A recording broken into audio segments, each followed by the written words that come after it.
kami, bangsa Indonesia, dengan ini menyatakan kemerdekaan Indonesia.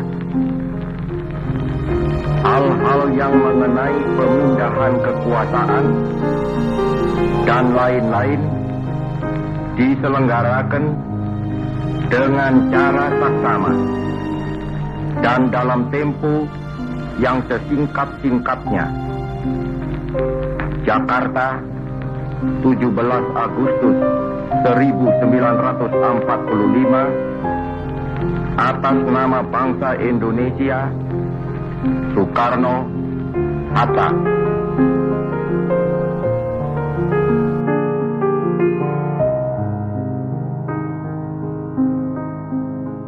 Dulu kita tahu, menjajah seperti kerja paksa atau kekerasan kepada suatu bangsa dengan tujuan menguasainya. Maka menjajah zaman sekarang sudah berbeda. Jika dulu mereka menjajah fisik kita, sekarang mereka menjajah otak kita lewat algoritma dan sosial media. Sebelum itu, selamat datang di Dewan Nara Project. Di materi hari ini, bagaimana kita dijajah lewat otak kita.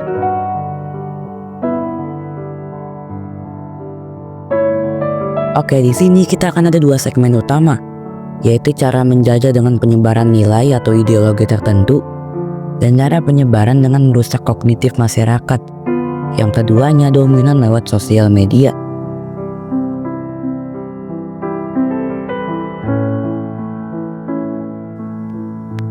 Kutipan itu dikatakan oleh Antonio Gramsci yang dilandaskan pada teori hegemoninya. Oke, di sini kita akan bahas dulu teori hegemoninya. Teori hegemoni ini cukup krusial untuk pembahasan selanjutnya. Antonio Gramsci, seorang filsuf politik yang terkenal dengan teori hegemoninya. Teori hegemoni adalah sebuah teori yang menyatakan bahwa mekanisme kekuasaan bekerja tidak hanya dari kekerasan, tapi dari budaya, ideologi, dan nilai yang harus dipercaya oleh masyarakat. Karena kekuasaan yang dominan menggunakan kekerasan seringkali tidak bertahan lama dan runtuh karena revolusi dan pemberontakan dari masyarakat. Sedangkan kekuasaan yang dicintai dan dipuja secara moral oleh masyarakat lebih bisa bertahan lama. Menurut Gramsci sendiri, hegemoni bisa bekerja dari kontrol pendidikan untuk menanamkan nilai-nilai tertentu untuk anak-anak, kontrol media dan propaganda untuk membentuk narasi publik, kontrol budaya bisa dari standar atau impian individu, dan yang terakhir adalah kontrol agama dan moralitas. Menurut Gramsci, jika kekuasaan bisa mengontrol 4 aspek ini, maka kekuasaan itu akan sangat susah untuk dihancurkan.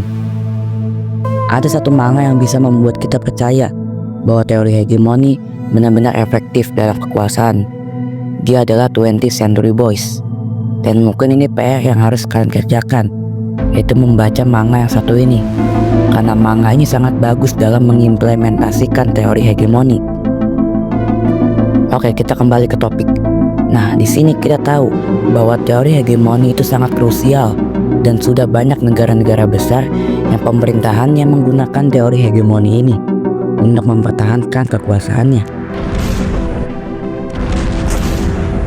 Tapi teori hegemoni ini tidak hanya untuk mempertahankan kekuasaan, tapi juga untuk menyebarluaskan kekuasaan. Penyebaran nilai atau ideologi tertentu ke negara lain adalah teknik utama yang digunakan penjajah untuk memanfaatkan sumber daya negara lain agar tidak tercipta pemberontakan besar atau penolakan massa. Maka diperlukan penanaman. Apakah ini termasuk penjajahan? Jawabannya iya, walaupun tidak memaksa, tapi mereka tetap memiliki tujuan yang sama, yaitu menguras sumber daya negara lain dan menggunakan cara yang secara moralitas cukup licik. Dulu seperti zaman penjajahan Belanda, penyebaran nilai-nilai dilakukan lewat radio, koran, atau propaganda yang dilakukan secara langsung. Tapi sayangnya cara ini tidak cukup efektif. Dan lihatlah, akhirnya banyak masyarakat Indonesia memberontak dan terjadilah kemerdekaan dari penjajahan. Tapi sekarang berbeda. Media sosial dapat menjadi wadah penjajah untuk menyebarkan nilai atau ideologi tertentu karena akses masyarakat ke internet sangat mudah. Kalau mau melihat dalam taraf yang besar, bisa melihat bagaimana negara lain menyebarkan budaya fashion mereka, sehingga banyak masyarakat yang merasa harus ikut. Itu kadang sering dilakukan oleh brand-brand outfit agar masyarakat memiliki stigma atau pola pikir kalau nggak brand internasional nggak keren, dan secara tidak langsung malah mengerus usaha brand lokal. Fenomena ini masuk ke penjajahan dalam skala yang cukup besar atau medium, karena penghasilan ekonominya bisa sangat besar untuk pendapatan negara. Tapi apakah ada contoh fenomena yang ada dalam skala yang cukup besar atau sangat besar? Ada. Kita lihat banyak sekali perusahaan bahkan negara yang menggunakan sumber daya manusia atau sumber daya alam negara lain untuk menjadi seperti pabrik yang akan dibayar rendah karena sistem ekonomi di negara itu. Dan mereka tidak akan memberontak karena mereka sudah ditanamkan nilai-nilai atau ideologi-ideologi tertentu. Teknik seperti ini sangat susah dilawan karena tidak ada hukum internasional yang secara resmi mengatakan bahwa cara ini ilegal. Tapi dampaknya sangat luar biasa karena dengan fenomena eksploitasi itu bisa membuat negaranya menjadi tidak maju karena terlalu fokus seperti budak tapi dibuat lebih halus. Tapi nggak semua langsung menguntungkan penjajah secara langsung. Ada juga yang sengaja menanamkan nilai-nilai tertentu dengan tujuan membuat negaranya menjadi minim pesaing. Dan terkadang cara paling utamanya adalah dengan menggunakan hiburan atau entertainment. Bisa dengan membuat masyarakatnya menjadi percaya pada hal mistik atau semacamnya, dengan agar masyarakat tidak bisa maju.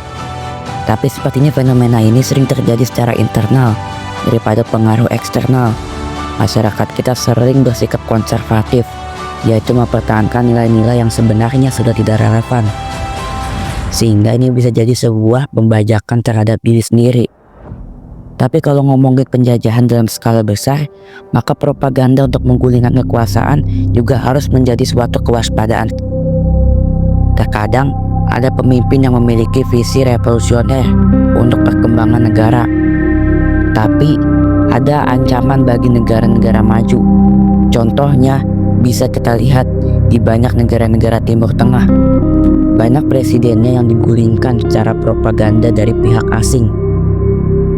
Kebanyakan presiden yang digulingkan adalah presiden yang sebenarnya memiliki visi yang revolusioner dan mengutuk eksploitasi terhadap negaranya. Tapi yang sudah kita bahas dalam teori hegemoni, kepercayaan publik adalah suatu hal yang sangat krusial dalam mempertahankan kekuasaan. Tapi juga kepercayaan publik ini gampang dipengaruhi oleh nilai-nilai yang disengaja ditanamkan, sehingga kepercayaan publik terhadap pemerintah mengurang dan menyebabkan kudeta besar. Tapi kita harus tahu, tidak setiap kudeta atau pemberontakan massa adalah penyebab dari asing. Karena banyak tragedi kudeta yang memang penting untuk dilakukan karena kekuasaan dari pemerintah mulai otoriter dan memburuk. Kutipan Nelson Mandela itu memberikan sebuah informasi bahwa pendidikan adalah aspek yang sangat krusial. Maka kalau dikatakan pendidikan saja bisa merubah dunia, maka itu juga aspek penting bagi negara. Karena kita tahu SDM atau sumber daya manusia adalah aspek penting bagi sebuah negara. Maka dari itu pendidikan selalu diprioritaskan yang bertujuan menghasilkan manusia yang berkualitas. Dan itu sebenarnya adalah modal dasar untuk membuat negara menjadi maju. Tapi kita tahu banyak negara yang mengharapkan sebagai pusat ekonomi yang bisa memonopoli dunia. Maka tidak sedikit dari mereka yang mengharapkan suatu bangsa tidak bisa maju atau terbelakang. Maka cara paling ampuhnya adalah dengan merusak kaum mudanya.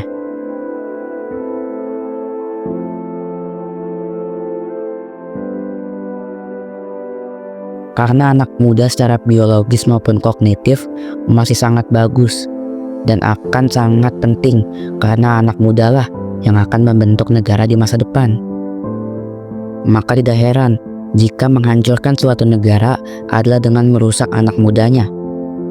Dan itu semua sudah terjadi. Banyak anak muda yang kecanduan pada sosial media dan pada akhirnya dapat merusak kognitifnya. Dampak kognitif yang diakibatkan pada kecanduan sosial media adalah penurunan konsentrasi, keterlambatan berpikir, dan masalah memori.